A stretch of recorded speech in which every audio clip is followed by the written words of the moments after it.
Época de fim de ano, vem recesso, férias coletivas, férias individuais. Mas depois da reforma trabalhista, quais os direitos e deveres dos trabalhadores nessas situações? A gente está aqui com o advogado Paulo Vitor Souto, que vai trazer os detalhes para a gente. Boa noite, Paulo. Boa noite, Linda. Boa noite ao telespectador. Bom, com relação às férias, mudou alguma coisa com a reforma trabalhista ou não? Mudou, Linda. A principal mudança das férias é a questão do parcelamento. Antigamente, isso era permitido parcelar em 2 vezes. Sim. Agora, após a reforma trabalhista, esse parcelamento pode ocorrer em até 3 vezes. É uma vantagem para o trabalhador em alguns aspectos e para alguns trabalhadores é uma certa desvantagem. E qual é a principal razão disso? Muitos trabalhadores estão reclamando do fato de que não vão receber o terço de férias de uma única vez, Sim. como ocorria antigamente. Isso faz com que o trabalhador realmente tenha um recebimento em pecúnia no primeiro momento reduzido, Sim. mas isso não tira nenhum outro direito do trabalhador em relação ao tempo de férias, a forma de pagamento, em relação a todos os direitos que são inerentes às férias. Então, por essa razão, apesar de ter esse aspecto literalmente desvantajoso, ao meu entender, as férias com um parcelamento maior é uma vantagem para o trabalhador, Linda, pelo seguinte fato.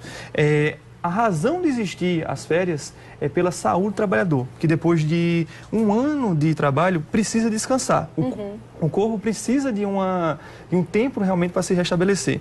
E, consequentemente, quando há um parcelamento em até 3 vezes, é possível para o trabalhador utilizar essas férias de forma mais adequada, juntando Sim. com feriados, juntando com dias não úteis, com finais de semana, e querendo ou não, 30 dias podem se tornar até 45, 40 dias durante um ano. Sim.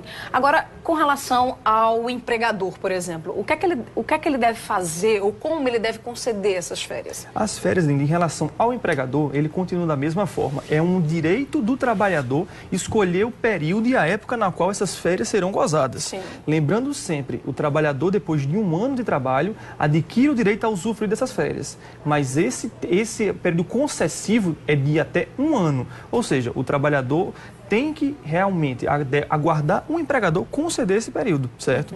Muita gente se pergunta, esse parcelamento pode ultrapassar 1 ano? Não. Esse parcelamento deve ocorrer durante o mesmo período de 1 ano.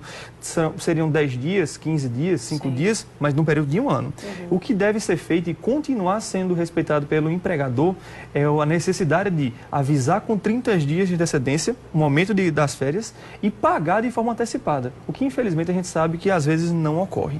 Agora, uma pergunta para a gente terminar. Com relação a esses recessos de fim de ano, algumas empresas até permitem, né, essa semana entre Natal e Ano Novo fazer esse recesso. Esse recesso, esses dias, eles podem ser contados como férias para o trabalhador? Podem ser, se determinadas questões forem observadas, como a necessidade de uma negociação coletiva, um acordo coletivo entre a empresa e o sindicato autorizando isso.